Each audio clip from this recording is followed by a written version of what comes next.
안녕하십니까. 미디어 A 옥근호입니다. 2023년 11월 15일 오후 4시 50분입니다. 오후 시간에 이렇게 또 방송을 합니다. 차길선님, 오세자님, 이태님, DJ스트모님, 박시현님, 블랙필승님, 반갑습니다. 방금 그 김경재 방송, 김경재 라이브 방송을 듣고 제가 몇 가지 뭔가 이렇게 좀 저의 생각을 좀 정리를 좀 해보려고 방송을 켰습니다.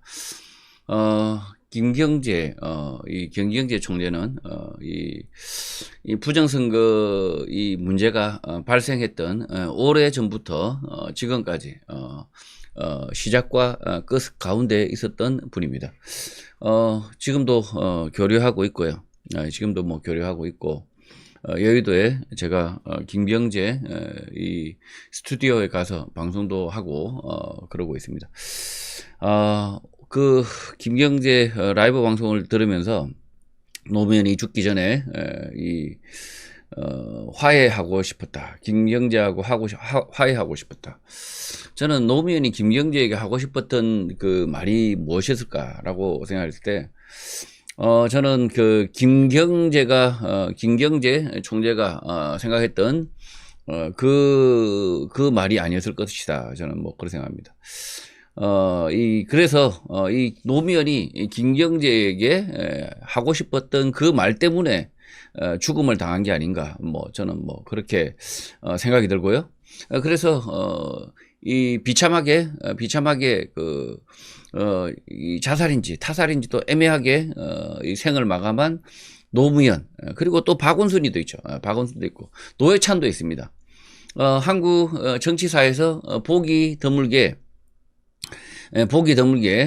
이 정치인들이, 그리고 심지어 깜빵을 이미 갔다 온 사람들입니다. 이미 이 빵쟁이들이죠. 빵쟁이들. 이미 그 깜빵에 대한 두려움이 없는 사람들이, 특히 이 노무현, 그 다음에 이 노회찬도 마찬가지죠. 이 깜빵에 가서 전혀 그리고 박은순도 마찬가지입니다. 그런 사람들이 자기의 명예의 실추, 그 다음에 이렇게 범죄, 이런 것으로 인해서 산전수전, 공중전까지 다 겪었던 이런 사람들이 그런 자신의 허물로 인해서 부끄러워서 죽었다. 저는 전혀 설득이 안 된다고 생각합니다. 우리 시민들도 그 부분에 대해서는 전혀 설득이 안 되는 거죠. 설득이 안 되니까 결국은 뭡니까? 결국은 이 정몽헌이의 죽음과 함께 결국은 이 북조선 난파 간첩들, 이 난파 간첩들이 실제로 또 이 김정은이 친척 살해하고 있지 않습니까? 실제로 이 한국 사회에서 실제 살해 사건이 있었습니다. 자, 김일성의 그 피부치죠. 김정일의 이 남한 이한영인가요? 이한영. 이한영을 이렇게 실제 이한영은 이한영이 1997년 2월 25일 날 사망했습니다. 이한영이죠. 이한영. 여기 보시면 이한영, 이한영이 이 한국 방송공사 국제부 PD로 이렇게 하지만 실제로는 이 평양에서 태어났고 1960년 4월 2일생, 그러니까 저보다 딱 10살이 많은 인물입니다. 이한영 씨. 근데 97년 2월 25일 날 저격을 당해서 사망을 하죠. 북한의 명백한 소행이었습니다. 이거 이한영은 성혜령과 이태순의 이렇게 뭐로 나오지만 실제로는 이모부가 김정일, 이모가 성혜림, 이런 아주 이렇게 가족 관계를 가지고 있죠. 자, 그래서 제가 무슨 말씀을 드리고자 하느냐, 제가 드리고 싶은 말은 결국은 이 북한의 소행을 빼고 북한의 공작을 빼고 이야기하면 전혀 이빨이 맞지 않는다는 거죠. 이빨이 맞지 않는다. 이 대한민국 내 부정선거 이 범죄 문제도 물론 이 주범 주연들은 다 대한민국이 있죠. 주범들은 다 대한민국이 있지만 이 주범들도 다 대한민국이 있지만 그러나 실제로 거기에 한 역할한 사람이 결국은 김정은, 김정일, 북한의 지도부들이 한 역할을 했을 것이라는 거죠. 참 지금 이 문제 자세히 들여다보면 김경재 총재는 이 노무현과 문재인, 윤석열과 같이 부정선거 결국은 이 북한과 연결이 되지 않은 사람. 그러니까 제가 만약에 북한과 내통을 한다 칩시다. 우리 시청자들이 알 수 있을까요, 제가 만약에 북한과 내통하고 있고 뭔가 이렇게 소통을 하고 있다. 그러면 그 사실을 여러분이 알 일이 없죠. 제가 티를 내지도 않을 거니까. 그러니까 결국은 이 노무현과 문재인, 윤석열 이 세 사람 옆에 있었던 김경재, 이 김경재 총재가 이 자들의 행각들을 속속들이 알 수 없지만 그러나 느끼는 게 참 많았을 것이다. 느끼는 게. 그래서 노무현이 김경재에게 하고 싶었던 한마디는 결국은 나 돌아갈래. 박하사탕 설경구의 그 한마디일 수도 있죠. 나 돌아갈래. 간첩 이전으로. 뭐 저는 뭐 그렇게 생각합니다. 뭐 저는 직설적으로 노무현이가 간첩으로 포섭된 게 언제냐. 권양숙을 만나서 저는 뭐 권양숙을 만나서 사법고시를 준비하던 그 시점이 아니었을까. 사법고시를 준비하던 그 시점에 노무현은 이 북조선으로부터 포섭이 되어서 결국은 남한내 간첩으로 비참한 생을 마무리하게 되는 뭐 그런 아주 불행한 운명을 겪은 게 아니냐. 뭐 저는 그렇게 생각한다는 거죠. 자, 그래서 결국은 이 부정선거 진실의 문제와 간첩의 문제, 그리고 이 나라의 미래의 운명도 지금 다 한 통 속에, 한 덩어리 안에 있다는 거죠. 자, 그래서 참 이런 문제가 하여튼 이런 문제가 있는데 저도 지금 이 모든 사람을 의심하거나 모든 사람을 이렇게 단정적으로 생각하지는 않습니다. 그러나 노무현, 문재인, 윤석열은 아주 뚜렷한 행적이 보인다는 거. 뚜렷한 행적이 보인다. 지금 심지어 최근에 이 수개표를 하자고 합니다. 수개표.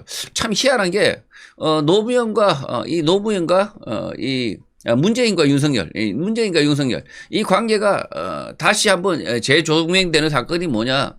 노무현과 문재인이 이렇게 재조명되는 사건에 이 간첩질하고 있는 이것을 보면 이걸 보면 잘 알 수 있다는 거죠.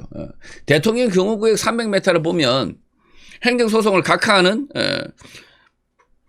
이 법리를 완전히 벗어나서 이렇게 행정소송을 이 대통령 경호구역 300m 이 지정이 처분이 아니다라고 법리를 완전히 벗어나는 이런 행각을, 그리고 심지어 집회 시위자를 그냥 그 경호구역 300m 안에서 강제로 질질 끌어내는 이런 상황 속에서 행정소송을 각하하는, 심지어 자기 판사가 분명히 사람들이 끌려나가는 걸 보면서도 행정소송을 각하하는 이런 판결이 나오는 걸 보면 그냥 경호구역 제도 포함 전국으로 확대해도 되는 뭐 그런 상황이고, 그래서 결국은 제가 보는 느낌은 뭐냐?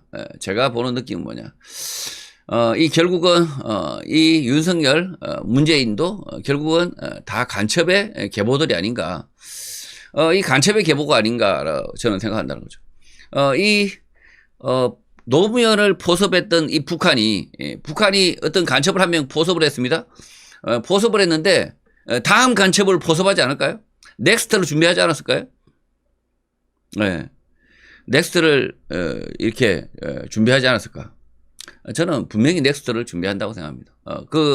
북조선이 우리 김일성의 유훈을 받아서 유훈 통치를 했던 김정은이, 그리고 김정은이의 그 통치 기반을 이어받은 김정은이, 이렇게 3대가 세습하는 과정 속에서 이 꼭두각시 노무현, 꼭두각시 노무현의 뒤를 이은 주자가 문재인, 그 문재인을 이어받은 자가 윤석열이죠. 윤석열.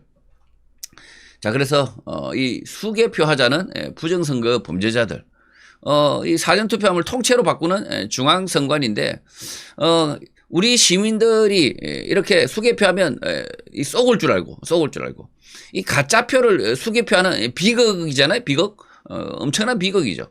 이런 비극을 다시 시민들이 떠안을 거라고 생각하고, 떠안을 거라고 생각하지만, 저는 전혀 그렇지 않다고 생각합니다.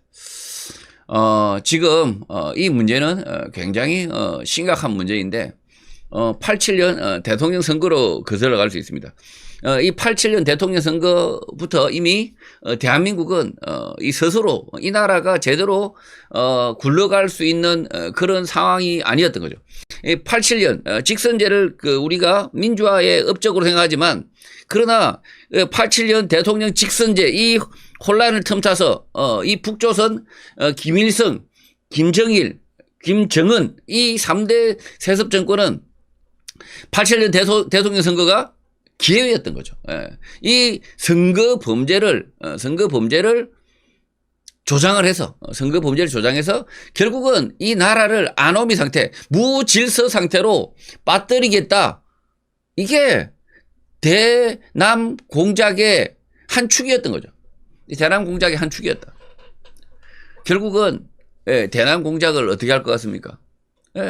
후보를 뭐 난립을 시키거나 어떻게든 이 혼란을 초래하는 거죠. 혼란을 초래해서 어떻게든 이 대선이 범죄 선거, 개판 선거가 되도록 얼마나 쉽습니까? 이 후보가 서로 대통령이 되려고 경쟁하는 그 상황 속에 노태우, 김영삼, 김대중, 뭐 이런 군웅이 할거할 때 그때 조금만 도와주면 되는 거죠.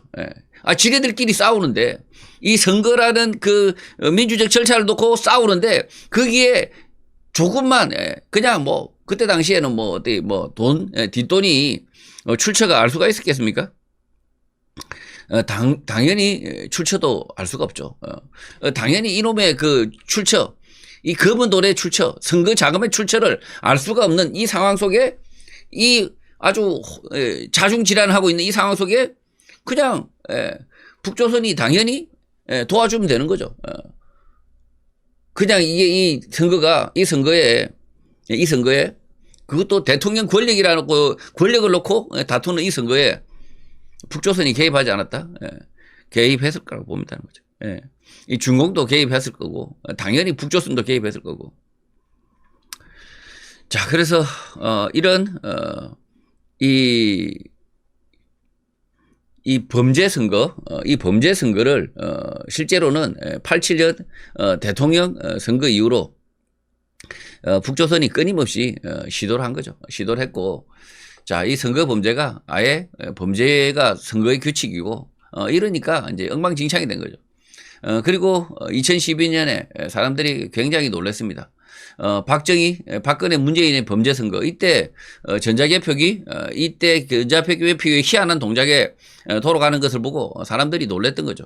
놀랬고, 그래서 실질적으로 이 범죄 선거가 실제 우리 눈에 가시화된 거죠. 눈에 가시화됐다.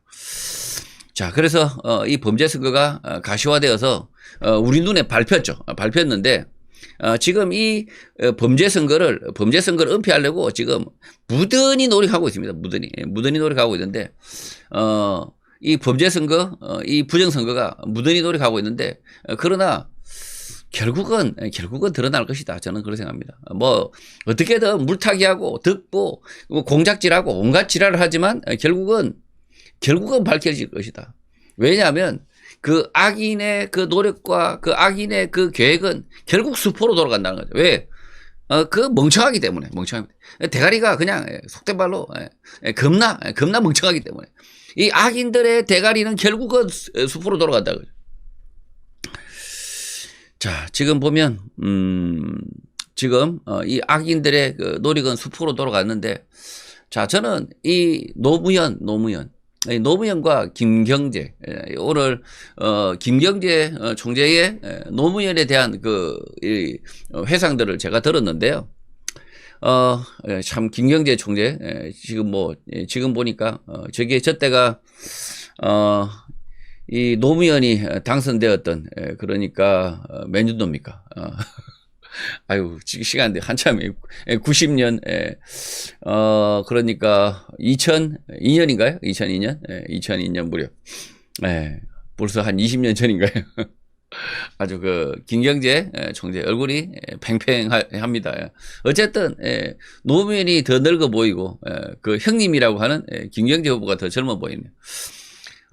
이 노무현과 김경재의 관계를 보면 이 김경재 총재는 결국은 노무현의 정체를 알 수가 없었을 것이다.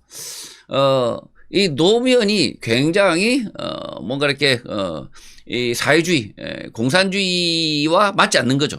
실제로 맞지 않다. 이 맞지 않는 이 노무현의 그 성향, 이 자유주의 성향을 가지고 있는 이 노무현이가 하필이면 북조선의 그 공작에 저는 걸려들었다고 봅니다. 어쨌든 사법고시 저는 가장 그 유력한 그 가능성이 노무현이 이 북조선의 그 공작에 걸려들은 가장 그 원인은 장인 권오석 그걸 통해서 이 노무현이 결국은 포섭의 대상으로 포커싱되고 사법고시 계속 떨어지고 있는 이 노무현이를 시험 문제 유출로 불과 한 80명도 채 안 되는 그 사법고시 날고 긴다는 서울대생, 연대생, 고대생 그리고 숨도 안 쉬고 공부만 해야 되는 그 상황 속에서 당선된다는 그 사법고시를 봉하마을에 있었던 노무현이 그냥 상고 졸업한 노무현이 계속 시험에 떨어지고 있었던 노무현이 그 노무현이가 그 사법고시를 뚫어버립니다. 얼마든지 시험 문제 이렇게 시험 문제를 알고 있으면 보게 되면 돌박이 아니면 노무현은 돌박은 아니죠. 돌박만 아니면 시험 공부 조금 해서 미리 공부해서 시험 치면 합격할 수 있습니다. 자, 그래서 이 노무현이는 그때 걸려들지 않았을까. 권양숙과 이 노무현이가 공부했다는 이렇게 절이 있습니다.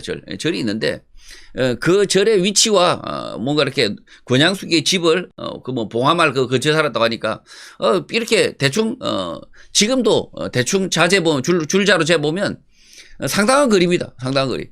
그 시절에 아니 70년도 그 시절에 자가용이 없어요. 근데 그 새벽에 그러니까 노무현과 같이 사법고시를 공부했다는 그 후배 크기도 검사 출신이니까 그렇죠. 그 후배의 그 회고록이나 이런 걸 보면 새벽에 노무현이가 나갔다가 들어왔다. 새벽에 나갔다 들어왔다. 그 권양숙이와 데이트 미래를 즐기고 들어왔다. 이렇게 설명을 하는데 저는 틀렸다고 봅니다. 그게 틀렸다. 절까지 제가 봤을 때는 권양숙이가 부잣집 딸도 아니고 그 당시에는 이 권오석 그러니까 비전향 장교수 간첩으로 그냥 옥살을 한 그 아버지를 두고 있는 딸이었죠. 그러니 잘 살지도 못했는데 그래서 노무현이가 새벽에 나가서 권양숙을 만났다. 아니 새벽에 왜 만납니까? 낮에 만나면 되지. 저는 그래서 요거 거의 그때 노무현이가 그때 새벽에 누굴 만났을까요? 저는 북조선 간첩을 만났을 것이다 생각합니다. 고정 간첩이거나 아니면 난파 간첩이거나 어쨌든 만났을 것이다.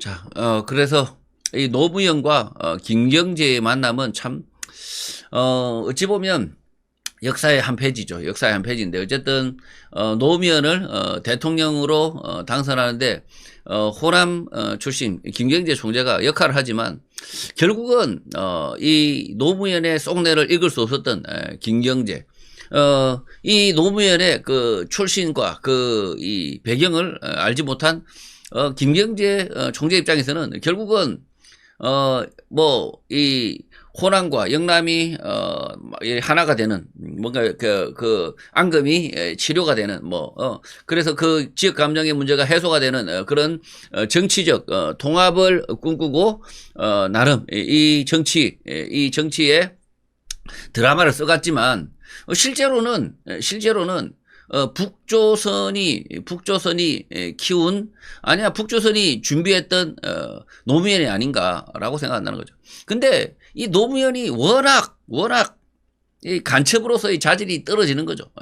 이 메소드 연기가 안 되는 거 아닙니까? 내면 연기가 안 되는 거 아닙니까? 그러니까 뭐 대통령 해먹기 힘들다.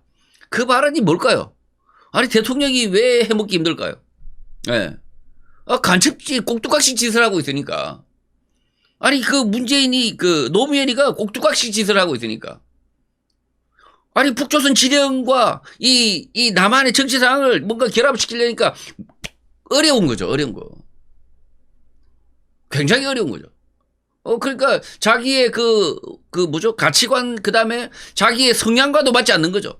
북조선의 지령 그리고 지금 대한민국의 현실 그리고 자기의 성향 하나도 맞는 게 없는 거죠. 하나도 맞는 게 없으니까 대통령 못해 쳐먹겠다 한 거죠. 자, 그래서 이 노무현이가 노무현이를 보면 정말 불쌍한 인생이죠. 이 남북이 대치하는 이 상황, 그리고 한국과 그 미국이 감시하는 상황, 그리고 중국이 견제하는 상황, 이런 상황 속에 노무현이가 저는 간첩으로 살다가 간첩으로 제거됐다. 라고 본다는 거죠. 자, 그래서 이 한반도 저는 뭐 이 불행한 현실이라고 저는 생각하고요. 이렇게 보는 관점에 지금 뭐 여러 가지 뭐 스토리들이 많습니다. 여러 가지 스토리들이 많은데 이런 관점 속에 들어맞는 게 상당히 많다는 거죠. 이렇게 보는 관점이 이렇게 보면 다 이제 맞다는 거예요. 다 실제로 그 역사의 밑바닥에 이해할 수 없던 것들이 다 이해가 된다는 거예요. 싹 다 이해가 돼요. 싹 다 이해되어진다. 자, 이 정치하지 마세요. 노무현이가 문재인에게 한 말입니다. 정치하지 마세요. 정치하지 마라. 노무현이가 마지막 이렇게 자살 당하기 전에 김경재에게 뭐 이렇게 하고 싶었던 말이 저는 이런 비슷한 표현이 아닐까. 간첩질 그만해라라는 것일 수 있죠. 간첩의 간첩 북조선의 종로로 타지 마라. 더 이상 하지 마라. 이게 결국은 문재인 정치하지 마라 뜻이겠죠. 이 문재인이라는 자가 또 어떤 자입니까? 이 문재인이라는 자도 마찬가지죠. 이 문재인이라는 자도 저는 노무현의 감시자로 보인다는 거예요.